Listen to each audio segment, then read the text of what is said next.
Right now, Mary Kay, that's not my focus. Hey, Guys, hey, can we stop asking these questions? Y'all know this man don't want to play Shedeur. you know that. Yeah, obviously my focus is where we are right now, Mary Kay. That's not my focus. If I can ask a super quick follow-up on that, why wouldn't you, just to see if it does anything to the offense, give him an opportunity to go in there and play? Shedeur not playing yesterday, and I'm pretty sure he mentioned in the locker room that it wasn't his decision. And so, I mean, if he had said to you guys, All right, everybody, let's just talk about the mess that's unfolding right now in Cleveland. Because if you're a Browns fan, you've probably already felt the heat. And if you're not, well, buckle up because this is wild. I mean, I've been covering the NFL for years, and I don't think I've ever seen a quarterback situation spiral this badly this fast. And it all comes down to one thing: Kevin Stefanski and his absolute refusal to let Shedeur Sanders play. Now, I know you've all seen the clips, the pressers, the back and forths. The questions getting shut down over and over. You've got reporters like Mary Kay Cat asking the simple question, why wouldn't you just give him a shot? Let him get on the field and see what he can do? And Stefanski's answer? The same line over and over. My focus is where we are right now. That's not my focus. Come on, man. We all know what that really means. Shedeur's not playing, period. But here's where it gets ugly. Mary Kay Cat, bless her, went into the locker room and found out that Sanders, this kid who's been chomping at the bit to get back on the field, was literally telling people he was ready. He wanted in. He was asking to play. And yet Stefanski just wouldn't. He doubled down on the injury story, saying Sanders came in with a bad back, saying he warmed up, but in the end, he just wasn't ready. I don't know about you, but there's a huge difference between being injured and being benched because someone in charge doesn't want you out there. And trust me, that's exactly what it looks like. And here I am trying to do my best to gather all the information I can for you and share it with you. Please leave your likes and comments, and I would be grateful if you subscribed.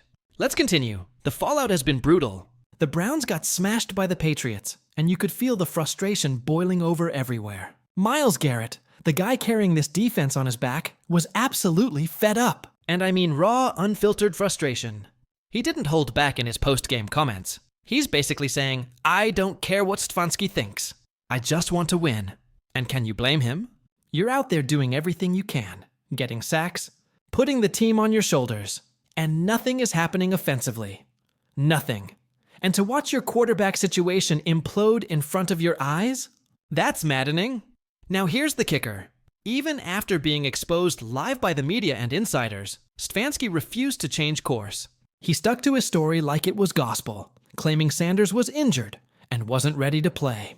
Meanwhile, experts, analysts, and former players are calling it what it is: denial. A flat-out refusal to give Sanders a shot. And some aren't even mincing words. Skip Biss, Garrett Bush. They're all saying the same thing. This isn't about injury. This is about favoritism. This is about keeping Sanders on the bench so Dillon Gabriel can keep his spot as starter, even though everyone can see he's not the answer. Let me break it down for you. Dillon Gabriel has played 4 games now, 1 and 3. And yeah, he's trying, but here's the reality. He's been figured out. Every defense knows exactly what he's doing. He's struggling to push the ball downfield, and the run game is stagnant. This is exactly what happens when you put a young QB in the fire without giving him the tools or support to succeed. And Stefanski? He's doubling down anyway.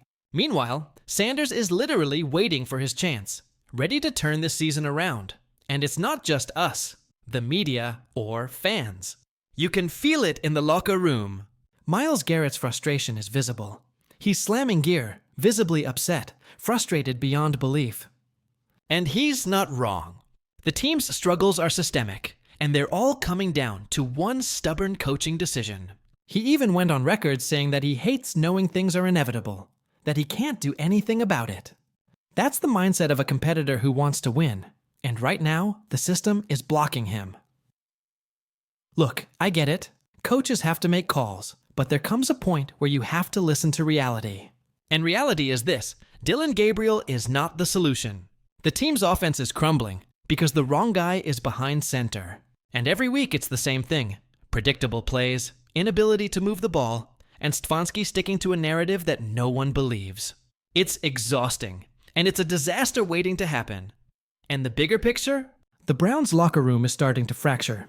Captains, leaders, veterans, they see what's happening. They know that Sanders could change the dynamic, but they also know that Stefanski is too stubborn to let it happen. Ooh pointed it out perfectly. When a star like Myles Garrett steps up and essentially calls for a change, that's a huge red flag. It's a leadership issue, and yet Stefanski keeps insisting, keeps forcing Gabriel to start, and keeps putting the team in this impossible position. I'll be real with you Browns fans. If this keeps up, we're going to look back at this season and see it as the point where Stefanski lost the locker room. The team can't win with this kind of stagnation. The talent is there. Myles Garrett, Shedeur Sanders, Denzel Ward. But when the wrong decisions are made at the top, talent alone won't save you. And at this point, the conversation is shifting. The debate isn't whether Sanders deserves a chance. It's whether Stefanski deserves to stay. Stefanski, his focus, as he said himself, is on where we are right now. Mary Kay, that's not about giving Shedeur a shot. He's not focused on it. And I don't know, call me crazy, but it just seems like there's this tension there. People are out here saying, oh, he doesn't like the kid. I mean, come on, look at the logic. If your team is getting beaten up every week, wouldn't you at least test your backup? No, apparently that's not the focus right now. And that's what's wild to me. And don't get me wrong, I don't play that game. You get on the field, you go. You show the world what you're made of. Talent is talent. Kevin can't control everything. This is bigger than all of that. If Shedeur steps out there, he's going to showcase his skill. And anyone who doubts him will be eating crow. A strong, talented quarterback like him? He thrives under pressure. He loves the chaos. He was built for it. Now, let's talk about the back injury nonsense. So, the Browns announce on game day that Shedeur has a back injury. Yet somehow he's out there throwing balls in pre-game warm-ups. Come on, man, does that add up? Warming up, moving around. Clearly, he's fine. We all know the game being played here. Sometimes teams report injuries to protect themselves or to control the narrative. But I've been around football long enough to know when a player is actually capable and when they're being sidelined for reasons that have nothing to do with health. Look, Shedeur Sanders is a player who thrives even when the environment is chaotic. Go back to Colorado. Look at what he was doing behind that line. And let's be real, that wasn't a Division I line, not a Power 5 line. Yet Shedeur made it work. If he had the offensive line they have now, that Colorado team would be ranked. No doubt about it. That's the impact he has. That's how good he is. So, I have zero doubt that Shedeur will get his opportunity in the NFL. The question is whether it's going to be here in Cleveland. And here's the part that blows my mind. Kevin Stefanski has the same agent as every coach Dylan Gabriel had in college. That's not a coincidence. Suddenly, it makes sense why Dylan got every first-team rep in OTAs and training camp. Suddenly, it makes sense why Shedeur isn't seeing the field. This isn't about talent. It's about alignment, connections, and favoritism. Dylan Gabriel is Stefanski's guy, plain and simple. That's why there's no competition. No one else is getting a fair shake. And let's be honest here. The fan base already loves Shedeur Sanders. They've gravitated toward him. His jersey sales prove it. If Shedeur steps on the field and starts playing like we all know he can, what does that mean for Stefanski? Imagine a scenario where the rookie outperforms your chosen quarterback, wins games, excites fans. Now you're on thin ice. How do you reconcile that? You can't. And I think that's part of the reason Shedeur is sitting. Look, Shedeur has been grinding. He's preparing. He's doing everything right. And yet, practice alone isn't enough. He needs game reps. He needs an opportunity. And here's the reality. If Stefanski doesn't play him, if he keeps Dylan in and Shedeur lights it up in limited time, it makes Stefanski look really bad. It calls into question not just his judgment, but the entire decision-making process around drafting and coaching quarterbacks. That's huge, not just for Cleveland, but for the NFL as a whole. So, we keep watching, we keep talking, and we wait to see if Shedeur gets his shot. Because when he does, mark my words, he's going to show everybody exactly why he was worth it. This is bigger than one coach, bigger than one team.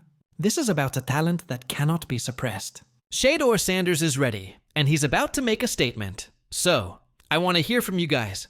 Drop your thoughts down below. Do you think Shedeur should be starting? Are we watching a young star being held back? Or is there more to this story than meets the eye?